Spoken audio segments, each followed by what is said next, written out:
Yo, what's up? Ayan, dadaan po tayo ngayon dito sa Maa flyover. Ito po mga Lodi, ginagawa at matapos na po ito mga idol. Magiging malaking pakinabang po ito para po sa mga motorista. Nadaraan po dito sa diversion road going to Toril, Ulas, or going to southbound mga Lodi. Okay, ayan po, traffic po ngayon dito dahil nga po dito hindi pa tapos itong ginagawang flyover. Dami po mga truck dito mga idol. Ang ganda oh. Kanina nga po palang umaga mga idol, nag blessings na po dito. Linisingan na po itong bridge na ito. Yun oh, napakaganda oh. Tapos na po ito.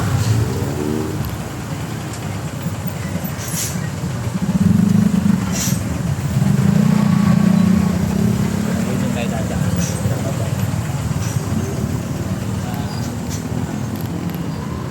Tingnan din po natin yung kaganapan dito sa ibaba.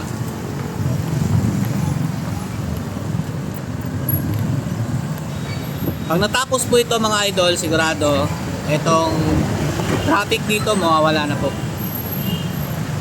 At magiging magaang na po ito sa mga motorista ang pagbiyahe po. Papunta ng north or south, dadaan po ng diversion road. Ito po kasi nagiging problema dito mga idol. Ito, yung going to Maa, yung sa may left side na yan, nagbabara po yung daloy ng traffic ko. Kaya po ginawan po ng flyover para hindi na po mahirapan ng mga motorista. Pati po yung galing ng south mga idol, ayun o, sobrang traffic. Ayun o.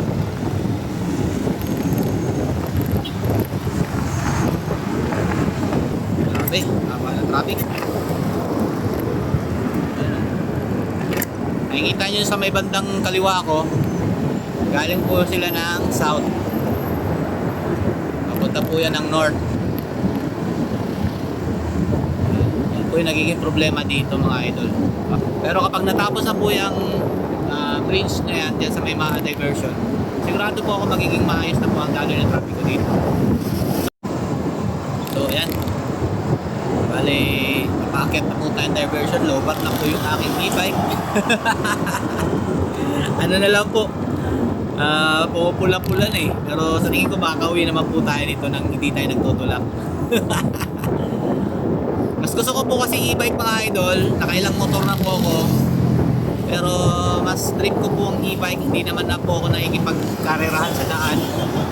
Then hindi po siya magastos. Para lang pong may isa kang cellphone pagdating po sa kuryente. Hindi po siya ganun kabilis. Pero yung paggamit ko naman po pang araw-araw ko napupunta na naman. Kaya po e-bike po tayo.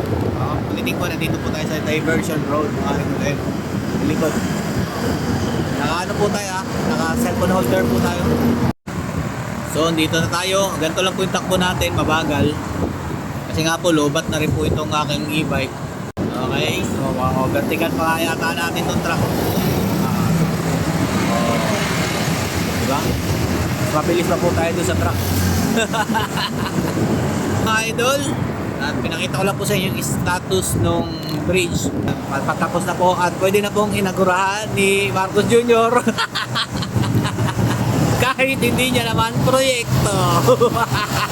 May nagsasabi po kasi na hindi daw po yan matatapos mga idol kung hindi daw po suportado ni Marcos Jr. ang proyektong yan. Mga gunggong kayo talaga, no? Kaya nga tagal na tapos niyan eh. Panahon pa ni Tatay Duterte yan, ginagawa na yan.